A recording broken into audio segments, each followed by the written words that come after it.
আমরা অ্যানালজি তৈরির ক্ষেত্রে, রিলেশন তৈরির ক্ষেত্রে অনেকগুলো স্টেপ ফলো করি। তার মধ্যে আমি আজকে দেখাবো ক্যারেক্টারিস্টিক্স দিয়ে রিলেশন তৈরি। ক্যারেক্টারিস্টিক্স দিয়ে কিরকম? যে কার ক্যারেক্টার কি এই অনুসারে। যেমন ধরো এখানে দেখো কারেজ হিরো। একজন হিরোর ক্যারেক্টার কি? সে সাহসী হবে, কারেজ। আবার দেখো ইলেকশন ডেমোক্রেসি। ডেমোক্রেসির বৈশিষ্ট্য কি? ইলেকশন। আবার দেখো স্টিংইনেস মেজার। মেজার কি? কৃপণ। সে কৃপণতা করবে, স্টিংইনেস।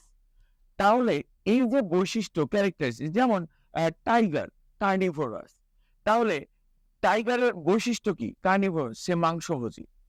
তো কার কি ক্যারেক্টারিস্টিক্স ওই অনুসারে রিলেশন যেটা তৈরি করাই অ্যানালজি, এগুলো বিভিন্ন অ্যাডমিশন টেস্টে বিভিন্ন পরীক্ষায় এসছে, এগুলো ইম্পর্টেন্ট। ওই রিলেশনগুলো আমরা ক্যারেক্টারিস্টিক্স দিয়ে করব।